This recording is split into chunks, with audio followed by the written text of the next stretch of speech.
In this video, we're going to talk about acids and bases.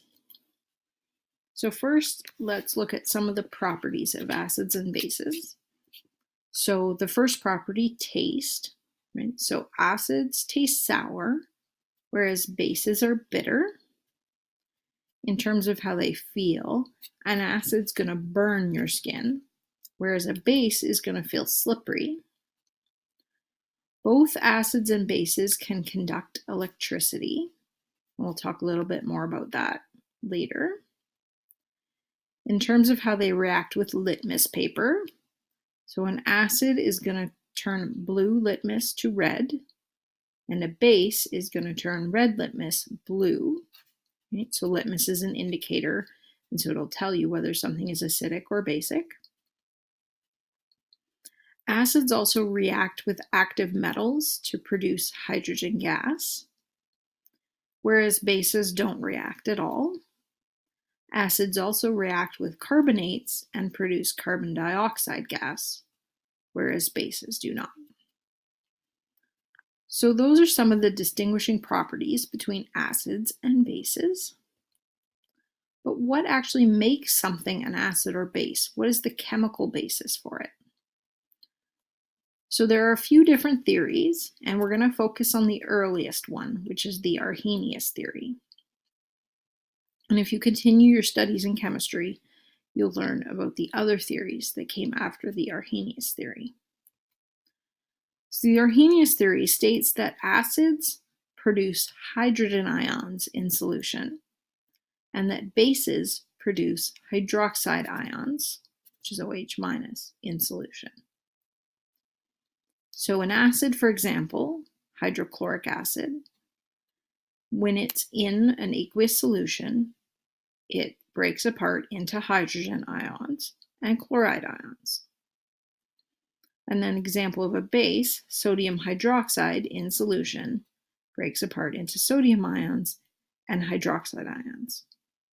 So for the acid, it's the hydrogen ions that tell you that it's an acid.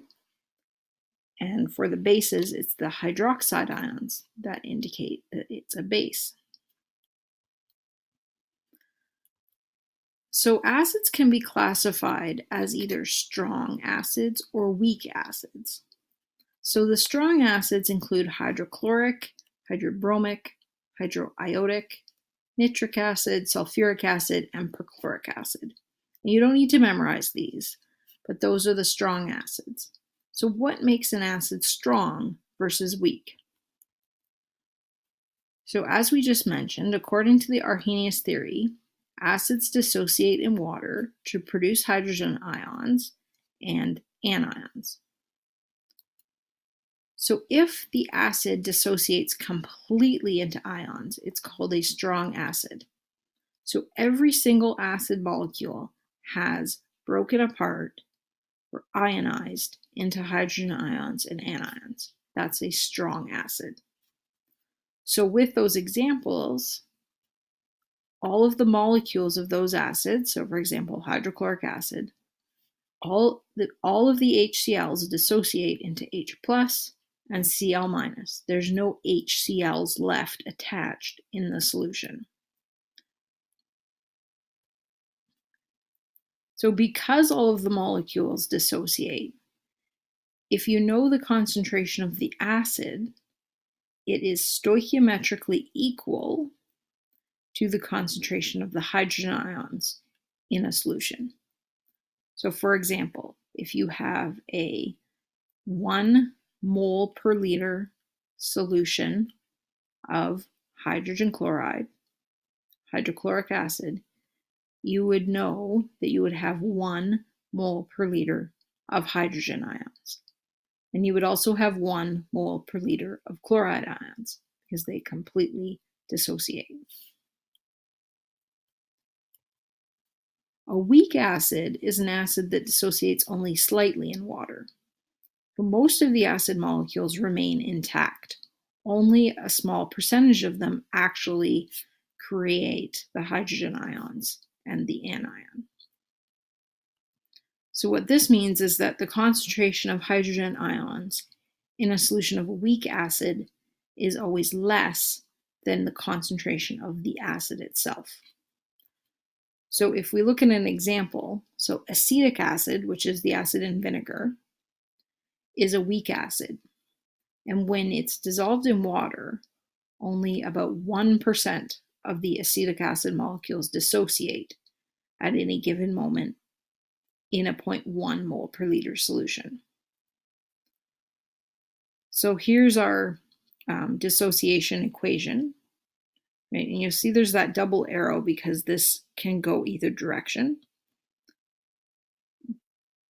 So what this is showing, so some of those acetic acid molecules are going to dissociate to make hydrogen ions and acetate ions, but not all of them. So for example, if before dissociation you had 100 molecules, 1 out of every 100 might dissociate. So after dissociation, you've still got 99 molecules hanging out in the solution, but you've got 1 hydrogen ion. So it's acidic because there are hydrogen ions, but there's not nearly as many as if it was a strong acid.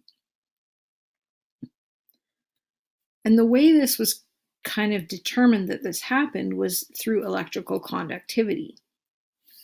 So we know that acids can conduct electricity because they contain ions that are free to move in solution.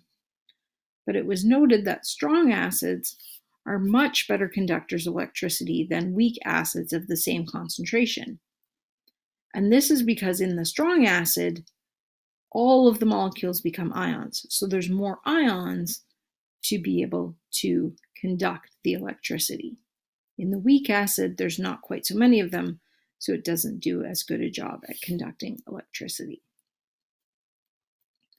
There are also strong and weak bases.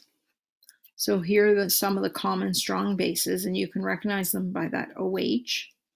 So sodium hydroxide, potassium hydroxide, calcium hydroxide, strontium hydroxide, barium hydroxide.